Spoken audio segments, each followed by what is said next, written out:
Imagine, demand and build a world transformed.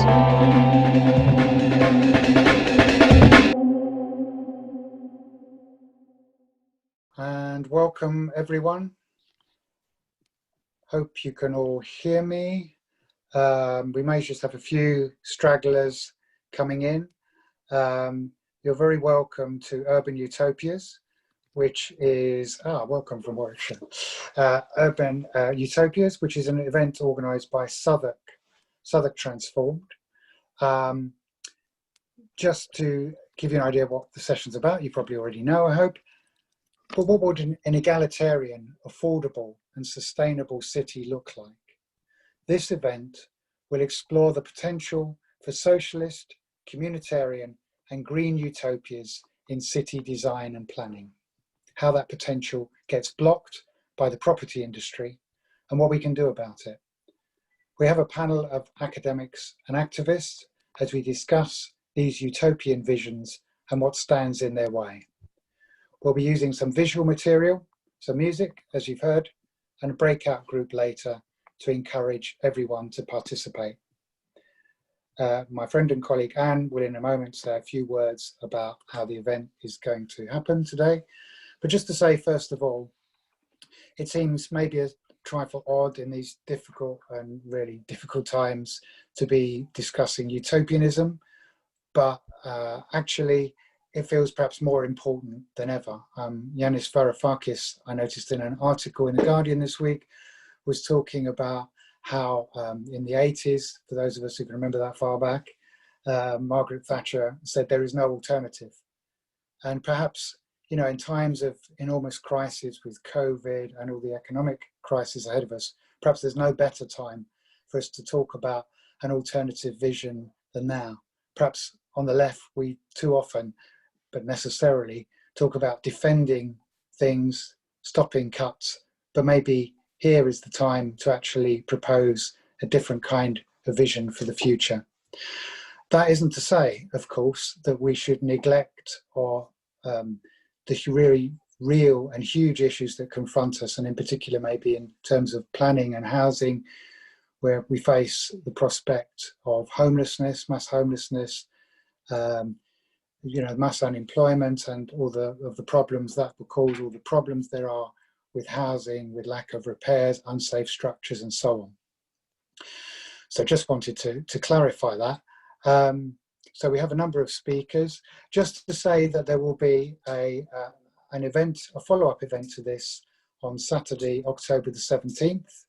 And Julian will be posting something in the comments board about the Eventbrite and a link for that session, which will be specifically Southwark based, which will be a virtual walk in Southwark, looking at what's great and what's not so great. And we hope that you'll all want to join us for that, and we welcome you very much to do that. Obviously, this is going to be an event which is going to be comradely. Everybody's going to be nice to each other. I hardly need to say that, but just to emphasize that, and enjoy the event. And I'm going to hand over to my colleague, Anne. Hello, everybody. So Clive and I are co-chairing this event. After our four speakers have spoken, so I'm going to introduce them all just by name now, and hopefully they can all wave to you if you can see them on the screen. Marion Roberts, Owen Hatherley, Bob Colenutt, and Harpreet Aujla. And all of them have some connection with Southwark in one way or another. Although we'll be talking about utopias beyond the boundaries of our borough, they all have some kind of link. As Clive's already mentioned, once the four speakers have spoken, you will all be put into breakout sessions. And there'll be a facilitator, and most of the sessions will have one of the speakers in. And then we'll all come back together and have a brief plenary session. So we're going to start off with Marion Roberts. Marion's an activist in her local Labour Party, and I'm very happy to say she's in the same branch as me, so that's always a pleasure. And she's also active in Jewish Voice for Labour. But what's particularly brought her to be a speaker today is that she's an Emeritus Professor of Urban Design at the University of Westminster, and she's authored and co-authored a number of books and articles on urban design, the nighttime city, and on gender and urban planning. So over to Marion as the first speaker. Hello, everyone. I'm going to show some slides and introduce some archetypal images that frame thinking about what we can have and possibly what we might want. Some have been created by activists and others by architects and thinkers. And I also want to show how progressive ideas can be rebranded as dystopian.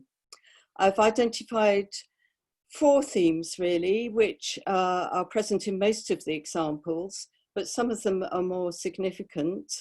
And these are technology as an answer to societal problems, environmental or green approaches, and communal or community approaches to ideas of utopia.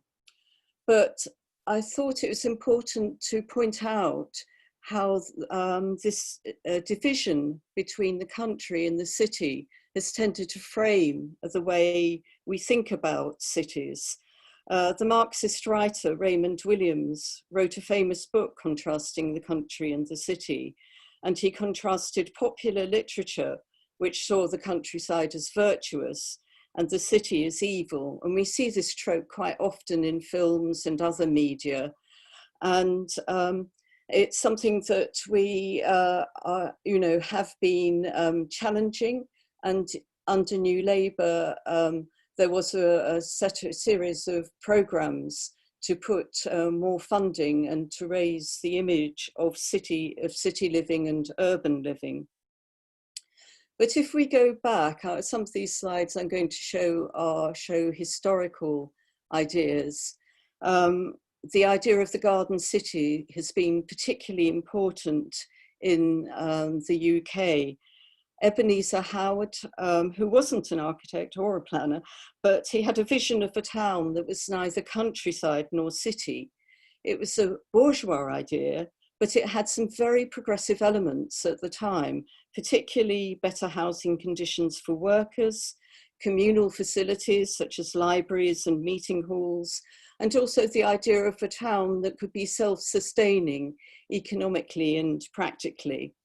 In fact, only 2 garden cities have been built, Letchworth and Welwyn Garden City, but the importance of the idea was that it formed a diluted model, or a model that became diluted for the New Towns programme that was started by the Labour government after 1945. Another set of images that is really archetypal is that of the ideal city, which comes from the Swiss architect Le Corbusier, again a 1920s idea, and it not essentially progressive, but it did promote new technologies, such as cars, planes, concrete, steel, glass, and again this emphasis on better housing conditions with light and air and greenery. And the image on the bottom shows the lower image shows the housing for the elite and their view of these towers in Parkland.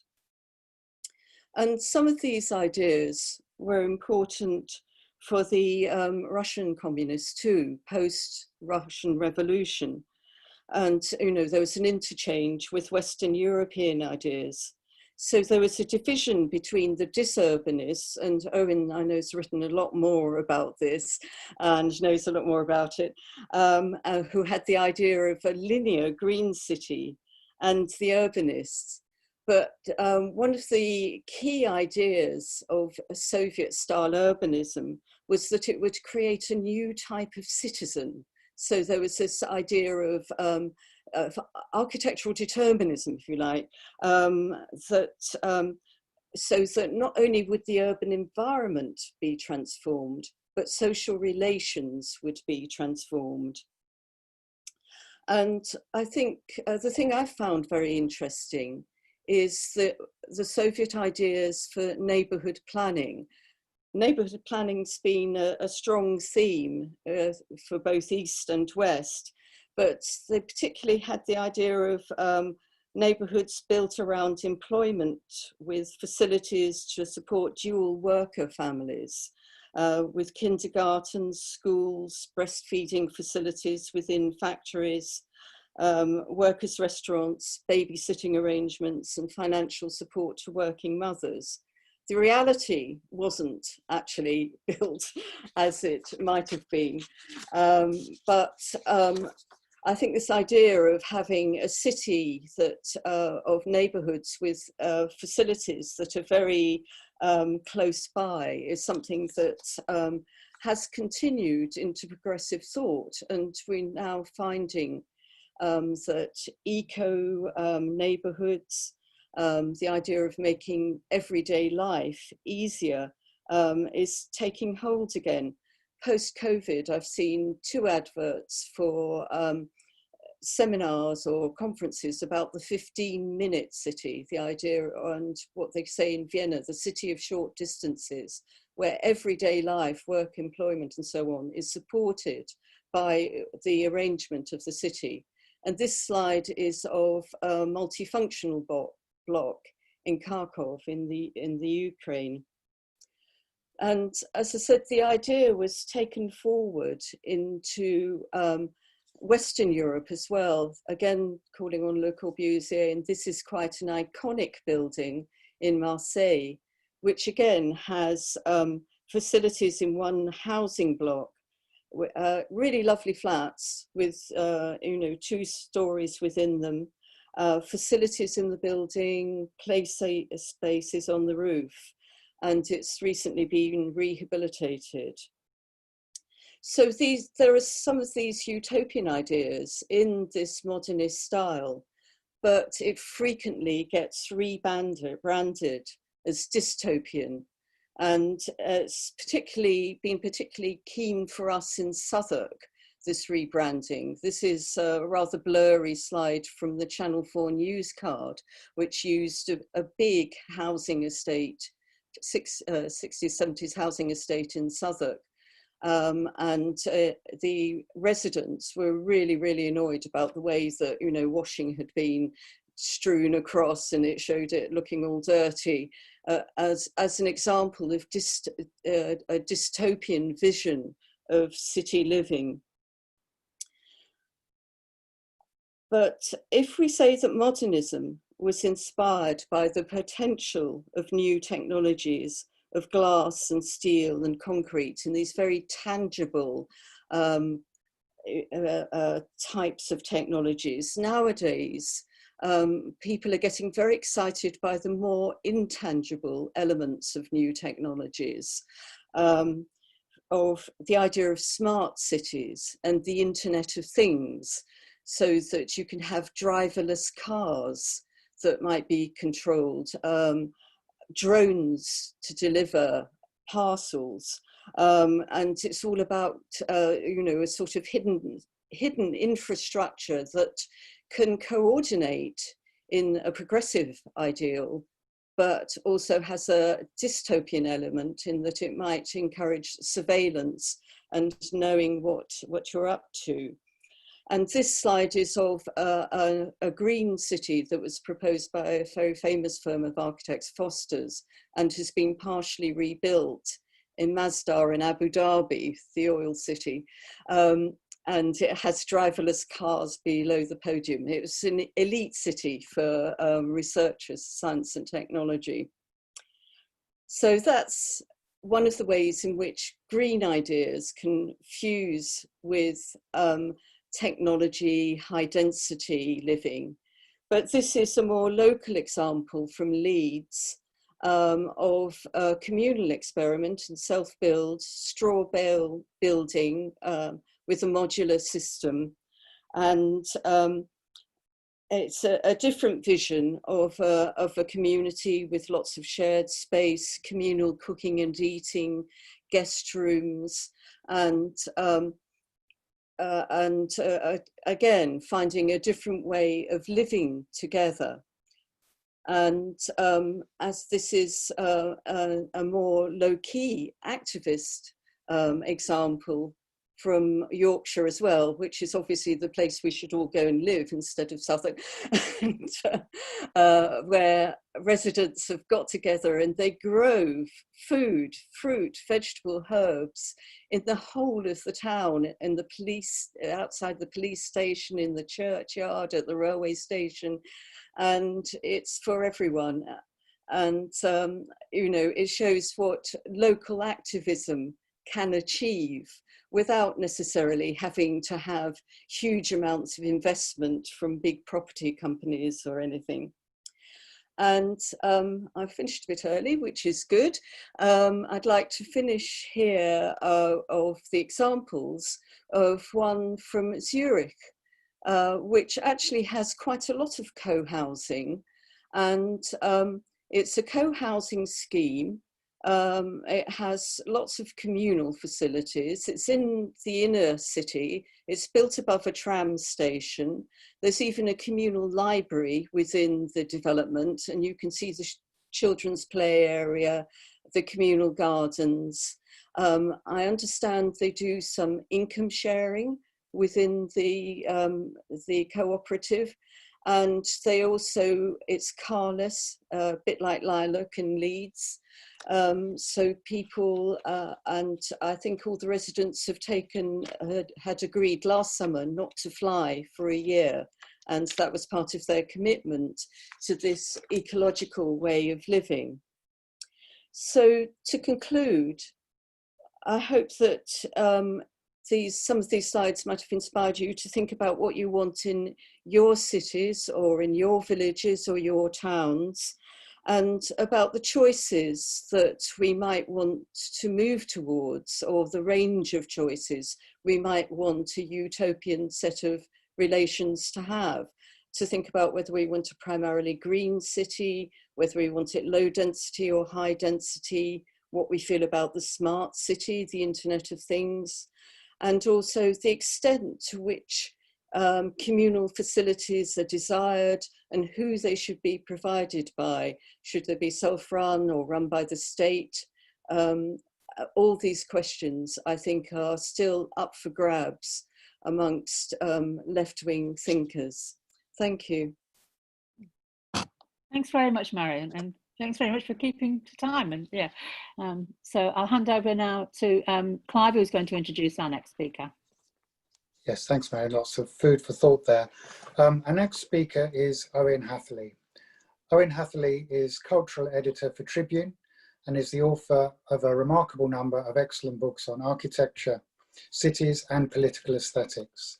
These include Trans-European Express, Tours of a Lost Continent, Landscapes of Communism, A History Through Buildings, and the forthcoming Red Metropolis. Over to you, Owen. Thank you. So this is the first time I've done one of these Zoom conference things where I actually have to show pictures. So if it all ends up completely inept, to try and humour me. So what I've got is not necessarily about utopias as such, or rather they're about things that would probably be considered utopian if attempted in the UK, but which actually exist elsewhere. So none of them are really kind of plans for the sort of total reconstruction of cities or for sort of revolutionary change in cities, which possibly slightly disqualifies them from being utopian.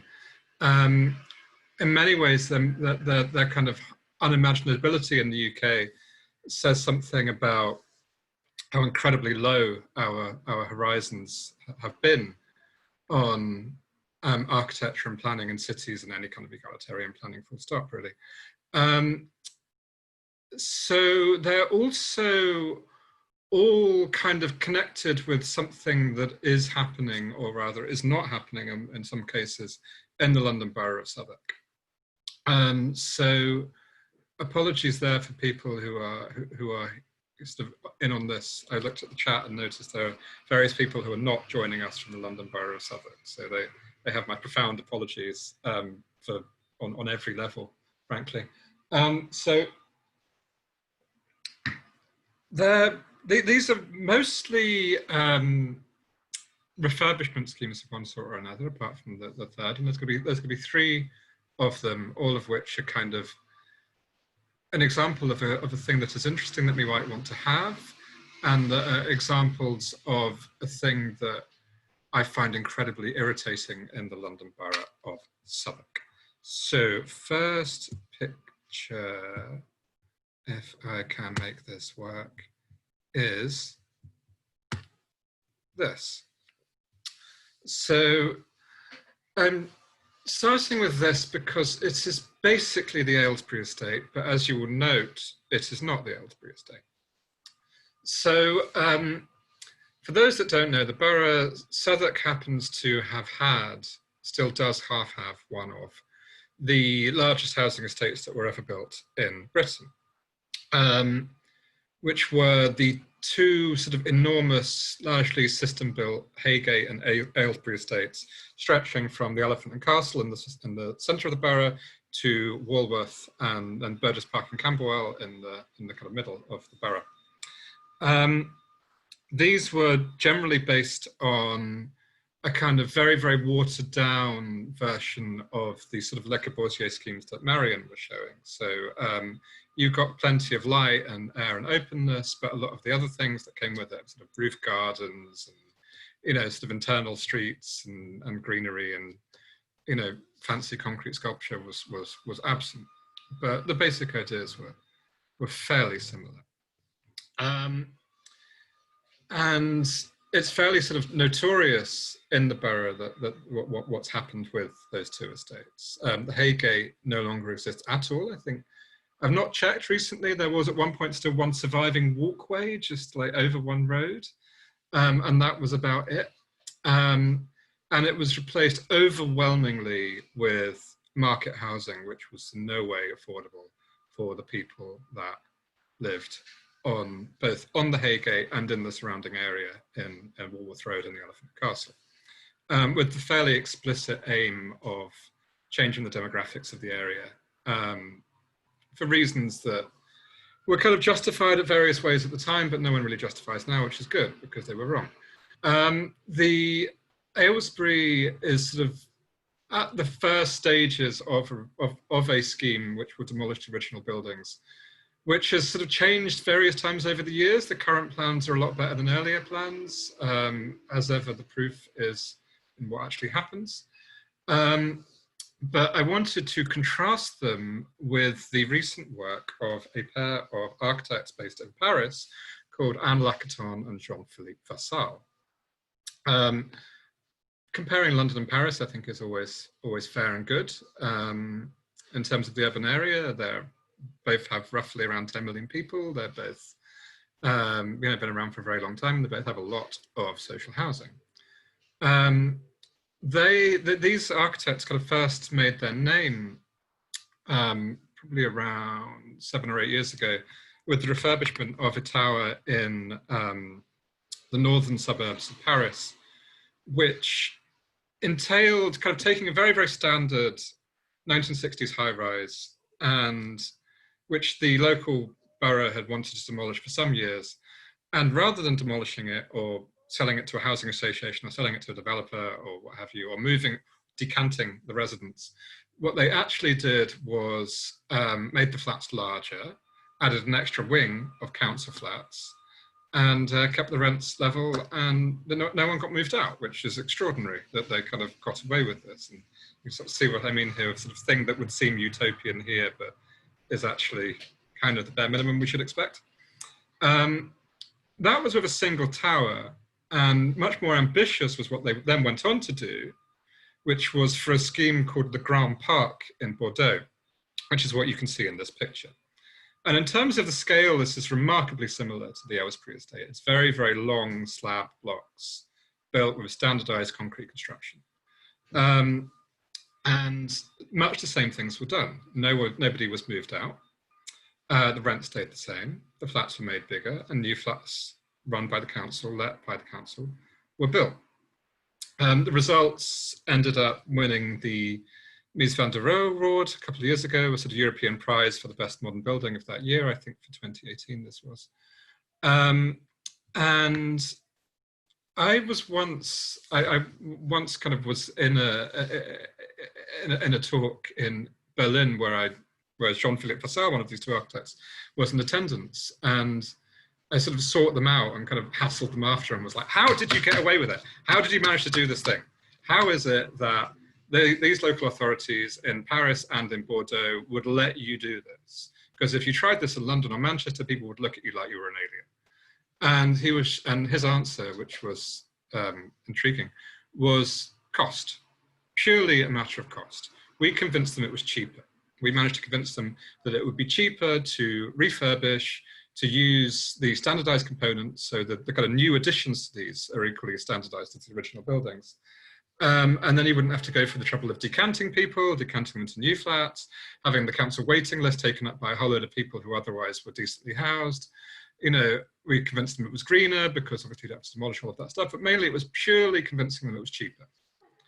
And one of the kind of implicit questions of these three is that I want you to kind of think about is, what are the reasons why this doesn't happen here? And I think in this particular case, one of the reasons we're told that these sorts of things don't happen is that it's too expensive. And given that this is empirically not the case, we can think about the actual reasons why this does not happen. Right, I am now going to go for the next one. There we are. It was working so far. This one's a bit more out there.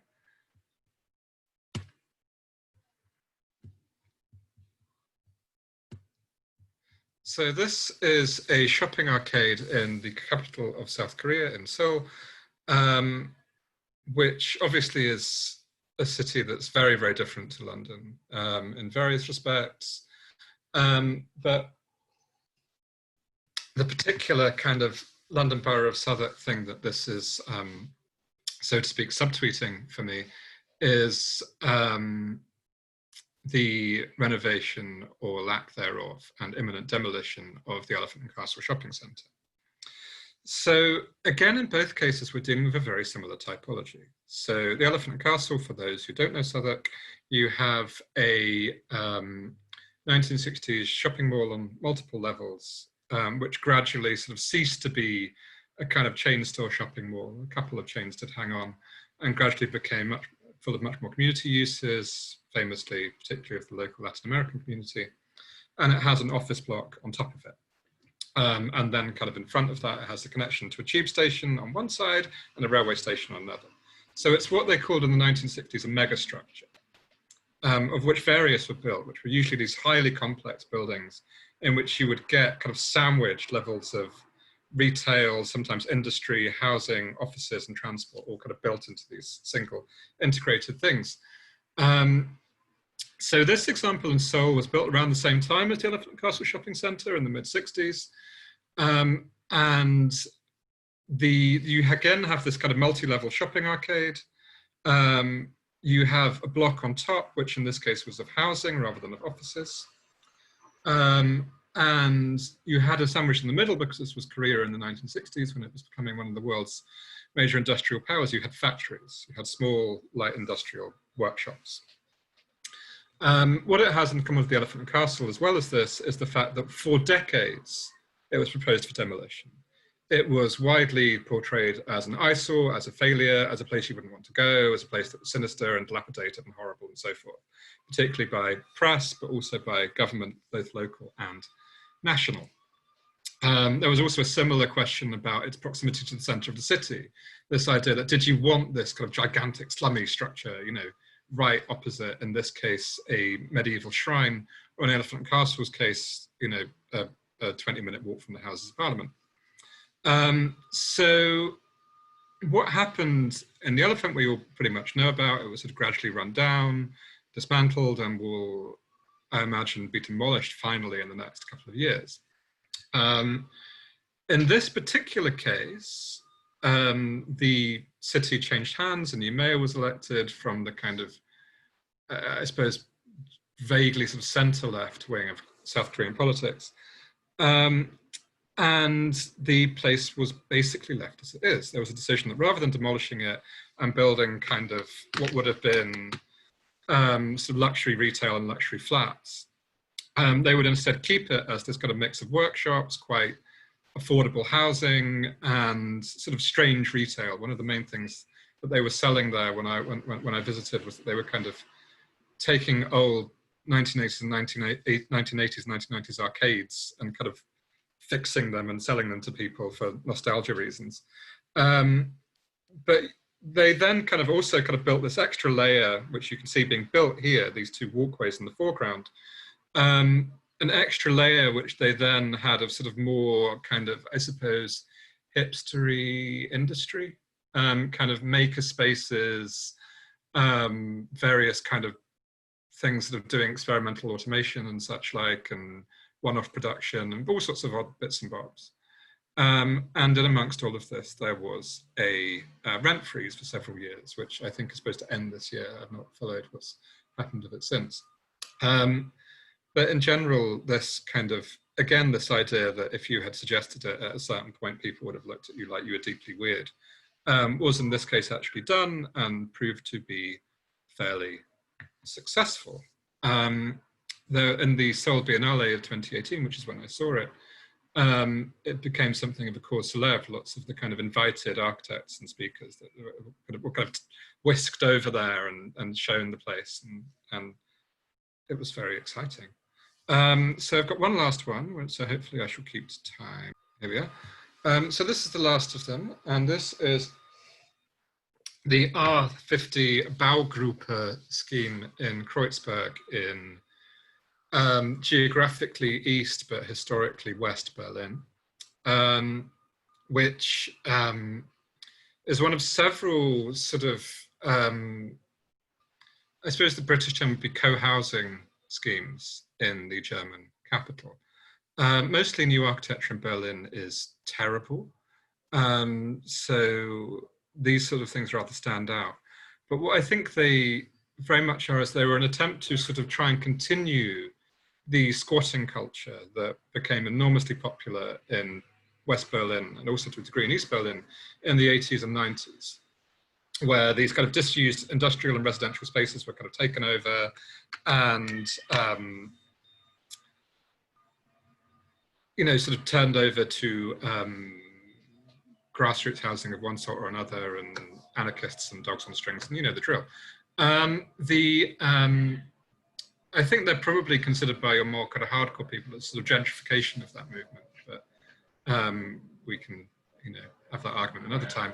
But the reason I'm showing these is, or this particular scheme, is the way it suggests there's ways of specifically laying out housing and building housing in ways that are a lot more interesting and experimental and communal than how we generally do it.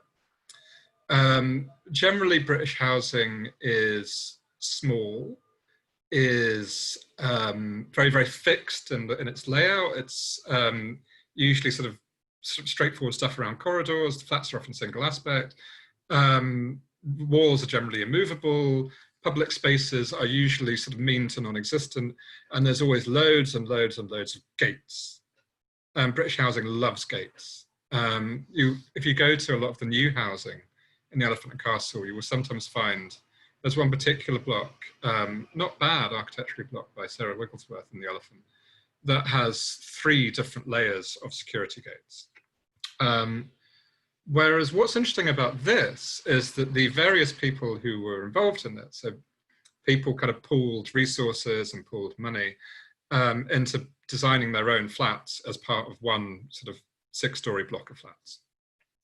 And one of the things that they did is that most of the walls were movable, most of the public spaces were very much larger than usual, there was a lot of green space, and there was this very large common room, which being in Berlin looks rather kind of cold. But this kind of idea that if people were kind of allowed to design things themselves, they wouldn't necessarily go for, you know, a kind of unit within a block with a kind of postage stamp garden or a kind of square or a estate agent or a Pret on the ground floor.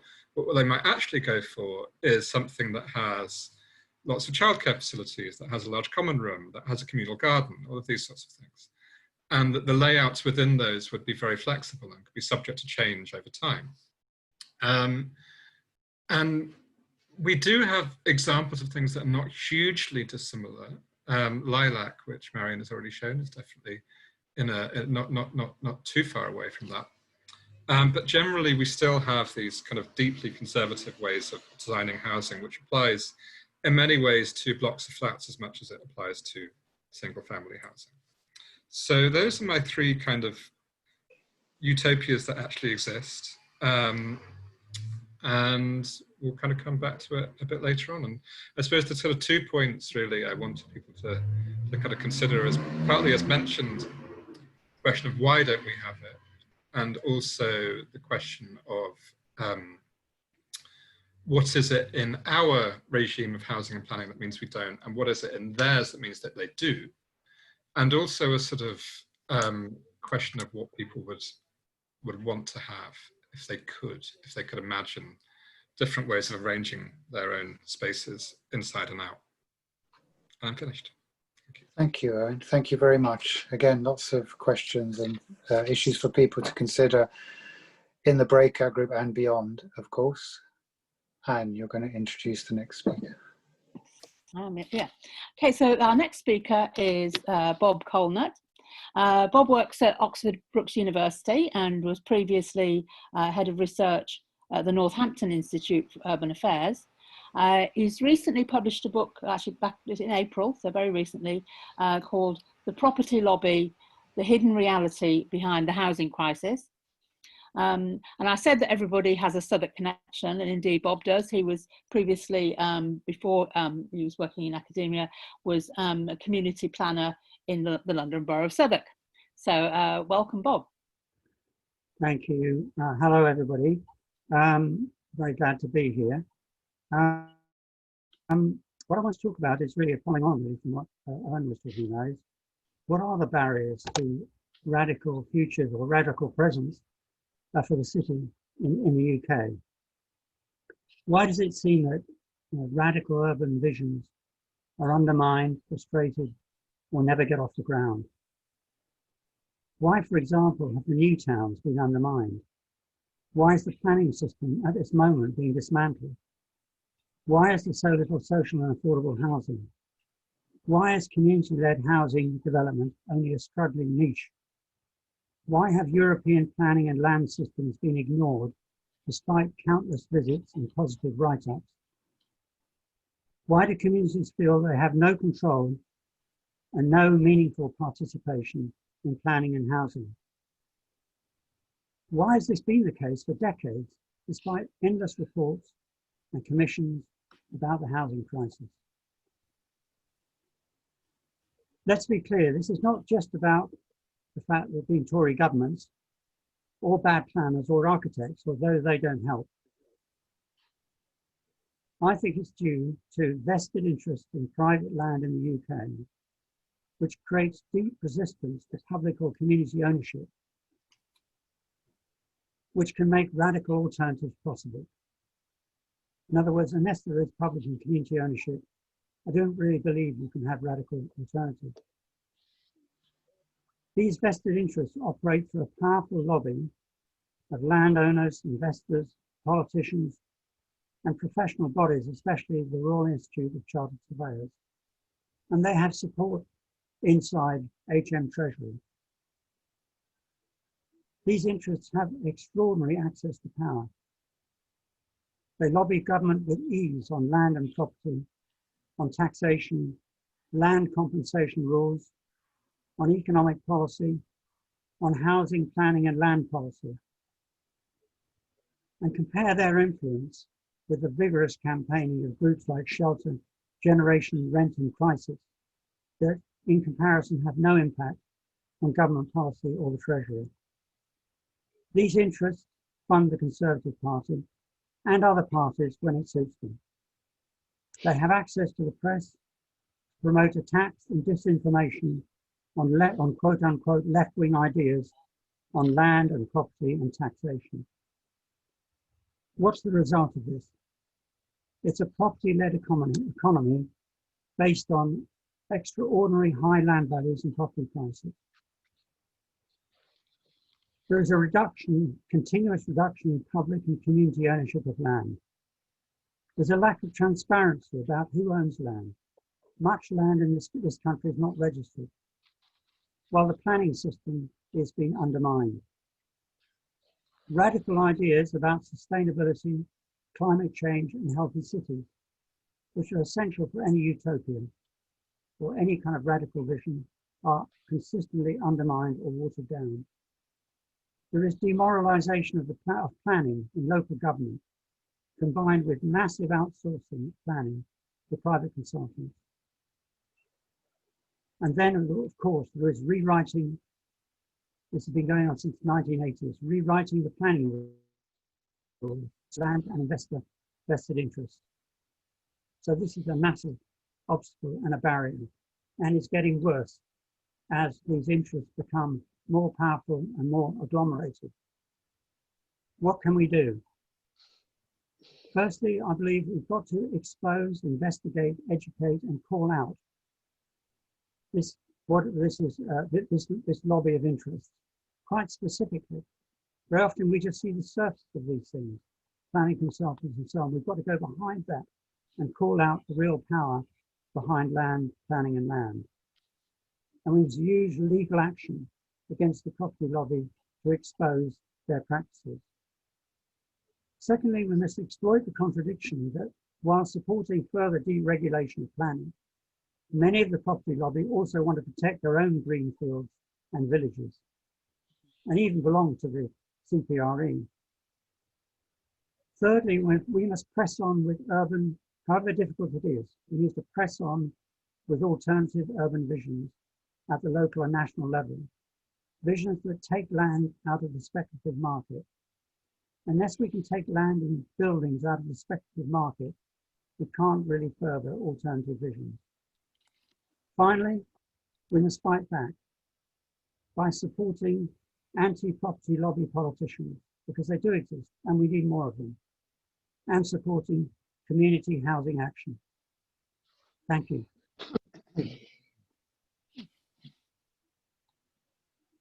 Thank you, Bob. That was so well within the time.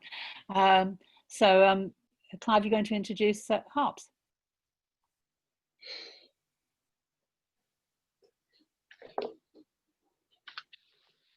Just bear with me.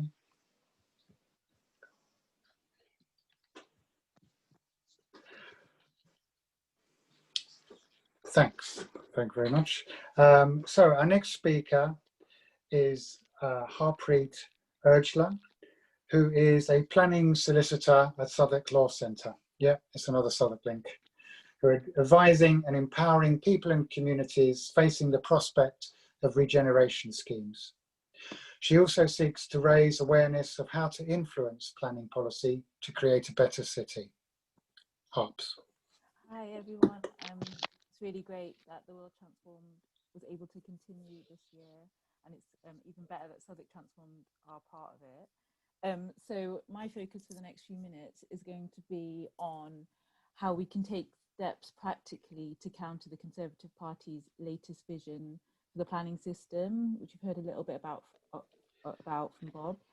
I'm going to focus on this with some of my examples from my work in Southwark, and Southwark is an inner London borough, and so in some ways there's a fairly unique and complex picture here, but I hope a lot of what I outline will be able to be related to many places, and it will be great to hear views from everybody's personal experience in the breakout sessions. So in early August, the government published a white paper detailing potential reform in planning. The white paper is called Planning for the Future.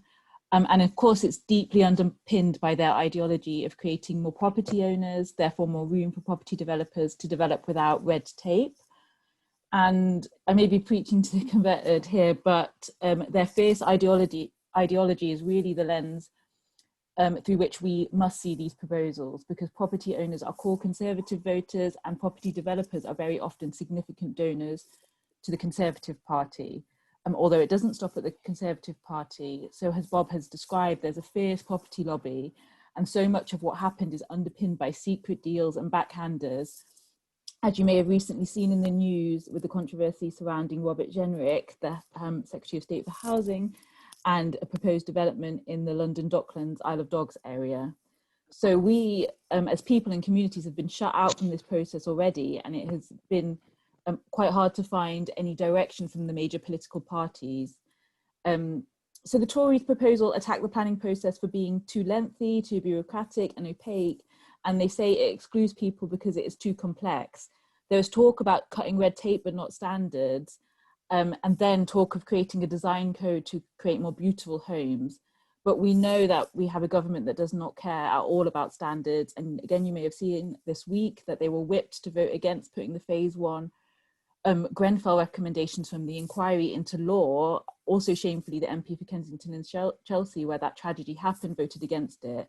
So the enemy we are dealing with, it really can't be overstated in this field.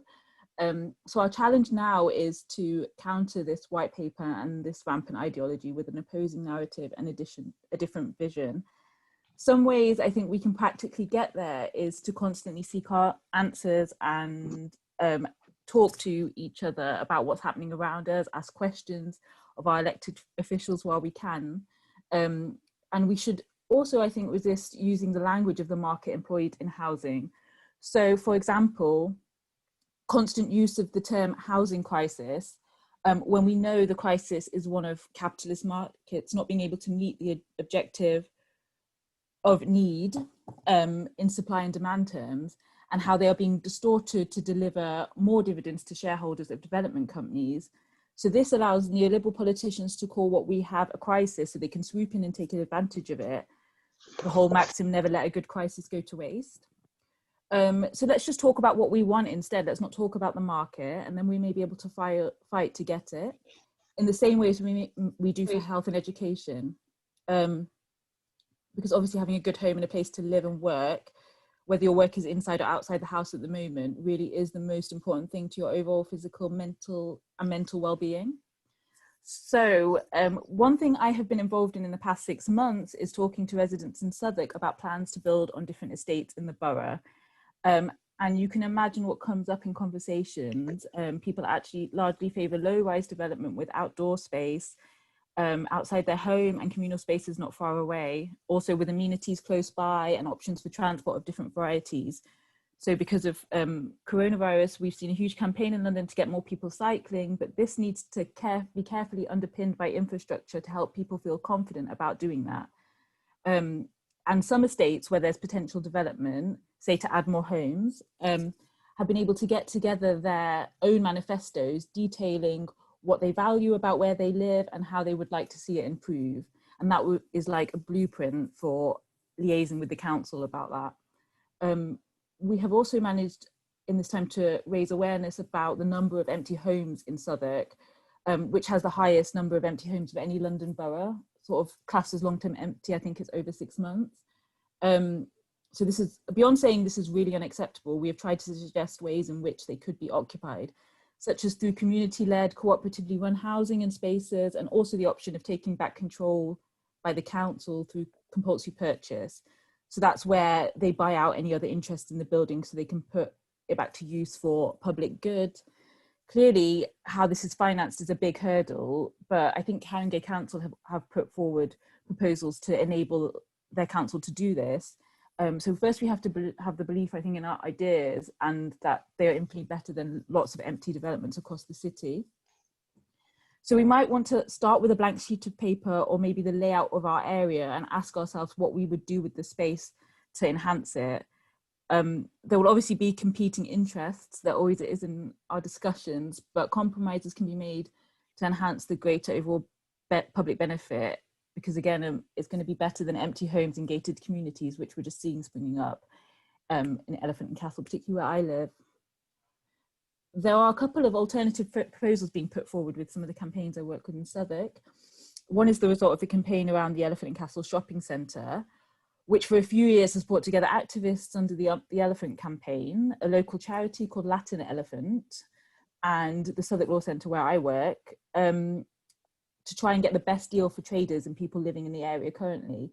The shopping centre is due to close in under 2 weeks, and a big property developer, Delancey, major donor to the Conservative Party, is going to build flats for rent and new retail space. But over 40 out of the 97 traders don't have alternative space. So they have got together, a lot of them are market traders, and had help from a local architect and designed a proposal which would help them relocate in a different area of public space, actually mostly owned by Transport for London, in part of the central area around the Tube. And they're taking this to City Hall to present to the Mayor this week. I've also worked with a small community of berth holders, so people living on boats in the northeastern part of the borough, and they've been threatened by potential outside development for around 15 years, possibly more. And now with this latest proposal, they've come up with an alternative proposal, and they've managed to also have help from an architect who lives on a boat on a neighbouring dockyard. And they showed how the boatyard and their marina can be enhanced to enrich their community and provide small business units for the traders and makers that live there, as well as help for other boat dwellers in terms of maintenance and servicing that they can do on their boats in their central London location on the Thames. And this community really values the low impact and communal way in which they live, and they really want to preserve it. So I think this pushback and organising can be really powerful, but it takes a lot of time, and there just isn't that availability for the majority of people on top of all the other pressures of life. But I do think if democracy is taken out of the equation, as the Conservative White Paper proposes, we will need to see more of a fight back and resistance to preserve what we have and improve it. But I think what I would really always emphasise as a powerful thing to realise is that you probably have better ideas than anybody that's talking to you about where you live, because you live there. And you know that you may be able to live so much better than a property developer if you had some input into the conversation about enhancing it. And, you know, if you start from that belief and standpoint, nothing anybody else tells you is going to be better than your ideas that you might have in your community. Thank you. Thank you very much, Harps. Lots of interesting stuff there about Southwark. And just a reminder again, for those of you who are particularly interested in Southwark, which is a fascinating borough stretching right from the river near London Bridge, at London Bridge, right through to leafy Dulwich, a very diverse borough in many ways. That we have the walk, the Southwark Stroll, which is going to be a virtual walk on the Saturday, the 17th of October. And just a reminder to Julian that he was going to post the link for Eventbrite to that meet and the link as well. We're doing very well on time, unusually, which is great, because it does enable lots of time for conversation, and many of the points that Harps and other speakers have alluded to. I think we're going to have a little bit of music when we go in a moment into those groups. And actually, there was a comment, Harps, I forgot to mention, I don't know if you noticed, Esme asked a specific question, which you could take up now or later, which was about, I think, you know, the thing you mentioned about the empty housing in Southwark, and Southwark's not particularly good record on that. She's asking about how can we find out about empty housing stats data, and ask for any pointers. Perhaps that could come up on the chat or in the conversation. I think we've probably got about 20 minutes for breakout sessions now. You'll be put into breakout groups automatically in a few moments. Just would ask people if you could restrict your contributions in those breakout groups to 2 minutes, and not to make way for everyone else to comment, if you would, so that everyone gets a chance who wants to speak. You can, the facilitators are each asked to summarize or put a particular point after the facilitation groups have happened to the speakers for the plenary.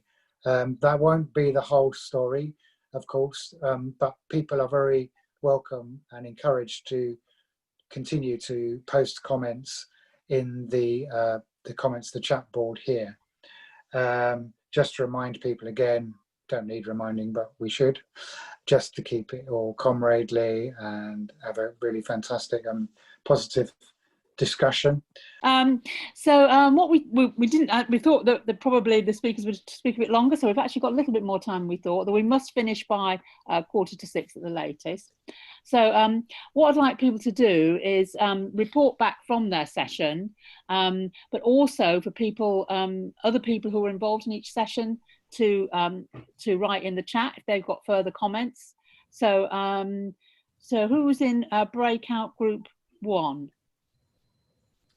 And I should say, sorry, after that, we'll also give the speakers an opportunity to come back and say something at the very end they'd like to sum up about.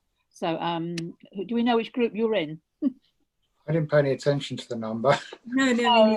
So we won't do it like that then. Or somebody who was a facilitator, we just start to report back. Shall I say something from mine? Yeah, sure, yeah. I mean, I couldn't really single out single issue because there are lots of different and important issues. I mean, obviously people can, as you say, feed into the chat. The points that I particularly noticed were the importance really of finding out more about the planning process, about the new white paper, the primacy of the car in planning was lamented as a dystopian aspect. That, as well as Marion's point about architecture defining the social relations, people were also interested in the idea of it being the other way around, that the social relations could or should define the architecture. The whole notion of what the utopian might be, what is beautiful in terms of what we would want to see or want to find, because sometimes those, maybe the whole notion of beauty, of course, could be defined by the existing system, the capitalist system and so on, and maybe that whole thing needs a rethink in itself. Will things change with post-COVID? Will we be so invested in local community? The right to the city to be involved in the decision-making process was really held to be prime, about taking back public space, whilst there's a shortage of public space which is contested, and the role of housing co-ops formally was raised as an important feature of how there was some kind of local control over housing resource previously, and I think people would welcome that back. So it sounds like you discussed a lot of things there, actually. Patrick, you were a facilitator. Are you going to come? We did a lot of things, obviously, in no particular order. It's not just housing, it's the public space, and what we're seeing, of course, is the privatisation of public space. The great example in London, the City Hall, where if you have a demonstration outside or a lobby, then you're absolutely wrong because it's private land, even though it's the home of London-wide government. The comment from Glasgow made a very good point, is that we need to integrate our views and planning and the urban environment with, so I think that's absolutely key. Yeah. Also, I mean, I know a lot of us are from Southwark here, but the comment from Newcastle was talking about the biker wall as a kind of neighbourhood, and we looked at, as Marion said, the sort of 15-minute city, yeah, with people not commuting into one centre, a city of size of London becoming even more pluricentral, yeah. And what struck me, I think, in terms of our discussion, is that it is possible to run a successful campaign in many ways. Owen raised the Haringey redevelopment vehicle, which was stopped as a result of political pressure inside the Labour Party. Another comrade in Haringey's, in Hackney, although it hits Haringey, is involved in the Woodbury Down campaign. Another comrade is in Bridgewater, which is a bit of a red island in the middle of Somerset. And similar things, of course, are going on in all 4 nations of the United Kingdom. I think, just to conclude, there seemed to be general agreement about formulating a people's plan, which would start to involve people in what many people see to be quite a mysterious planning process and actually put through an alternative vision. I'll leave it there. Julian, would you like to report back from your group?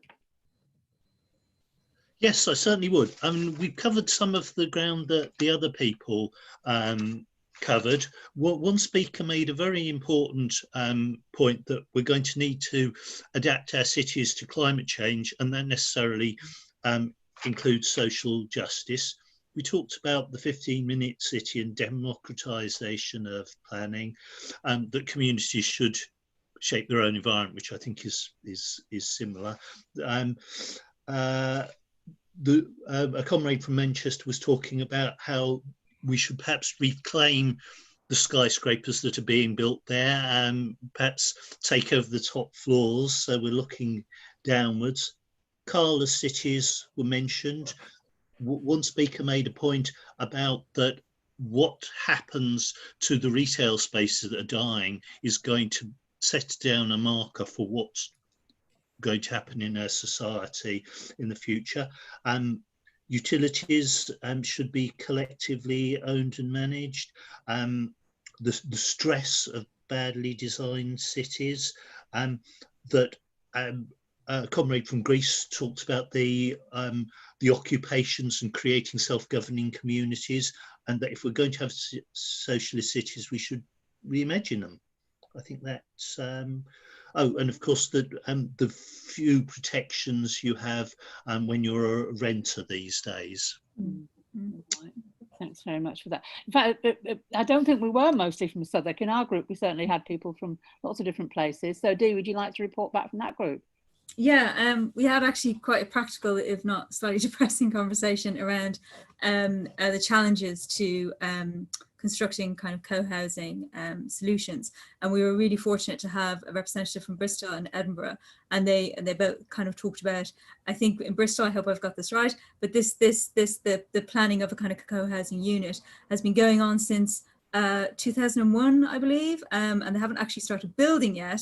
The land was eventually purchased in 2009, and they plan to start building this year, hopefully, possibly next year. So that just shows how complex and difficult it's been for them to sort of work through the various barriers and blocks to this, both legal and governmental. And our colleague, our comrade in Edinburgh, commented on the same. You know, the purposes of this being intergenerational, intentional, sort of community setting, and it's been this sort of solution to housing has been misused by all political parties as this kind of housing as an economic, as an engine of change, as an engine of sort of economic wealth. And of course, we've moved very far away, as we have in other areas like health and education as well, as housing being a need, something that individuals need. And so this has made things, I think, very complex and very hard for sort of groups around kind of co-housing to kind of push forward. So I think this probably reiterates points that have come up in the other conversations around understanding the planning process. And I think one of our group mentioned how important it is to have sort of political heft behind you. So getting those councillors and getting those sort of representatives behind you and sort of really sort of pushing this agenda forward. We're also very fortunate to have a comrade from Austria who talked about Vienna and the Seestadt Aspern complex, which Marion knows much more about, and I think we can put around a website looking at that, or at least a link to a website looking at that. But yeah, that's like a very interesting looking sort of unit, 20,000 units, which is, you know, has good transport links, looks at employment, and is kind of like a hub for sort of local community and activities. And so that might be something that we want to look at as a group in terms of modelling things like this as we go forward. And then, of course, you know, the kind of positives, the benefits around co-housing, which, you know, as we all know, but it's probably worth reiterating, you know, combating loneliness, encouraging social interaction, and, you know, reduces those pressures of healthcare provision for both younger and older. So, you know, we know the benefits to this. It's just something that's been made terribly difficult for us to achieve. So working together to kind of do that is definitely on the cards. Okay, thanks, Dee. And finally, Dominic's group. So we raised a lot of interesting and important questions. The one I'd pick out is the observation that living in contemporary London, every time you go outside, you have to pay for everything. So we have this kind of transactional relationship to interacting with other people in public space. And this particularly disadvantages young people. So we need more zero-cost options for the use of public space, but where we're going to have a transactional relationship, but pay for meals or cups of coffee or whatever, it would be great to have a choice of social and economic relations in that. So, you know, a choice to go to a socialist cafe or an anarchist cooperative restaurant, or you know, whatever, more small scale non-profit enterprises and more zero cost options for the use of public space. Oh, well, that's a different point. Right, so we've got very short time left. So I'm going to ask each of the speakers in turn if there's anything they'd like to say. If you could just try and keep it to about a minute. So Marion first. So many things I would like to say, actually, but I was very enthused by the co-housing that was discussed in the breakout group, and the way that provides a different model. But what comes over is that if we're to change, actually have that kind of impact, it's almost like we've got to change the entire capitalist system in terms of the property lobby. I think some of it is capturing Labour politicians and trying to say to them, you know, this isn't some obscure topic. It's actually really, really important, relates to so many aspects of everyday life. And I think there is an opportunity with COVID to start, just post-COVID, to start discussing alternatives. And because we are actually having to change the way we live, whether we like it, you know, because of the virus. Thanks, Marion. Owen, have you got any comments to make? I sort of also want to respond to one of the questions on the chat, which was about setting up alternative plans, because I suppose the crucial issue in any city in England and Wales, at any rate, is that pretty much everywhere apart from Stoke-on-Trent is run by the Labour Party. Every city in the country, more or less, has, like, big city over like 300,000 people, has mainly Labour MPs and has a Labour council. And you have within that, obviously, a government that is bitterly hostile. So there's the question of what can you sort of influence them to do, and what can they then do in the other direction? And so there's a very good question from Andrew J, who was in the in that breakout group, in the chat, about how you actually set up an alternative plan, how you actually, you know, the idea of having, okay, so we don't like what's being done in this particular place in our area, or we don't like what's happening currently in this high street, how do we actually have something where we can have the actual sort of knowledge and expertise to publish something different? And that's much more easy to do in somewhere like London, or particularly somewhere like Southwark, where there are actually a shitload of middle-class professionals that do work in architecture and in planning who can be politically sympathetic, you can kind of bring on board. But that's not the case in a lot of the rest of the country. And I think that's where councils themselves can often come in.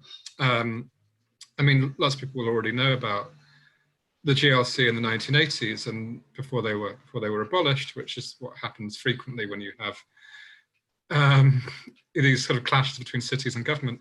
But they had this particular kind of idea of, you know, putting council expertise at the service of campaign groups and at the service of local communities. And, you know, one of the things that they would do is kind of find particular bits of land that they owned and then try and, you know, kind of enlist a local community or a local campaign group in then developing a plan for that. And so rather than this kind of idea of sort of expertise and activism sort of linking from the sort of bottom up, it can be equally interesting if you have a council that's willing to put its expertise at the hands of campaigners. And that's a thing that's been very, very rare for a very, very long time. But I think given the odds are so stacked against us at the moment, that could be a much more interesting way of looking at things. Okay, thanks, Owen. Bob? I really agree with what previous speakers have said here. I think that, you know, exploring and talking about alternatives is really, really important. When COVID hit, there was an incredible outburst of people saying we need to reimagine everything. I remember Keir Starmer said we need to reimagine the economy. I thought, my God, we're onto something here. He's not mentioned it since. And it just kind of slightly worries me that we're sort of slightly retreating from enthusiasm about reimagining everything, which is so important and so critical, particularly for the left. And we need to kind of rekindle that notion of reimagination, I think, at every different level.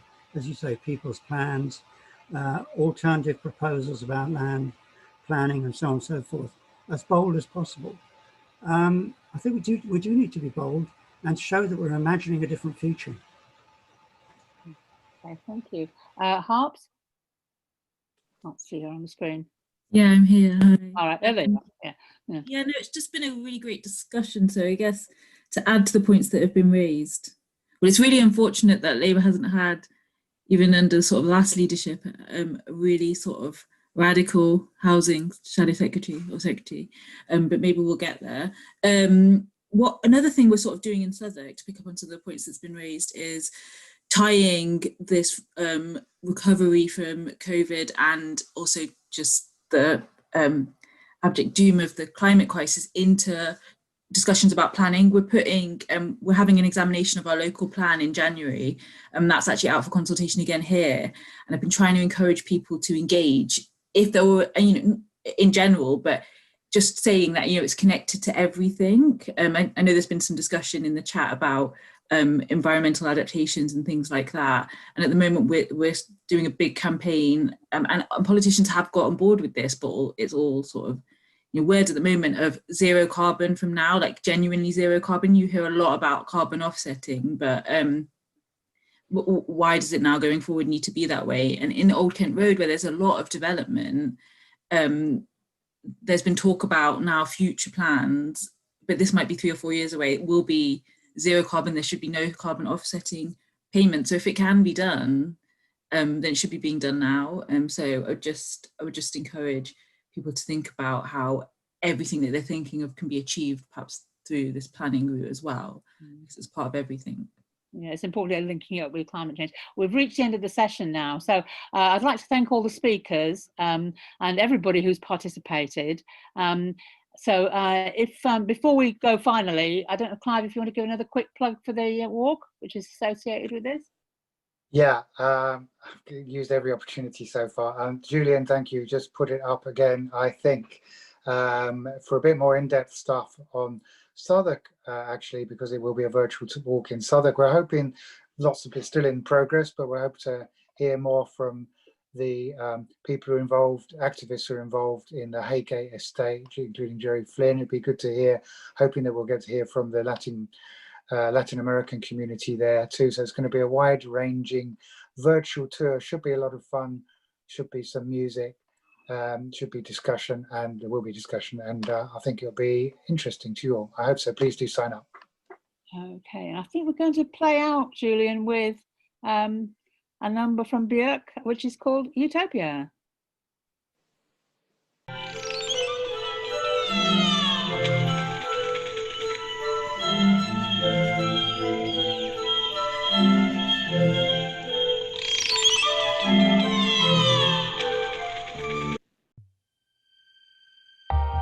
View the full TWT20 program and become a supporter today to help us deliver political education all year round at theworldtransformed.org.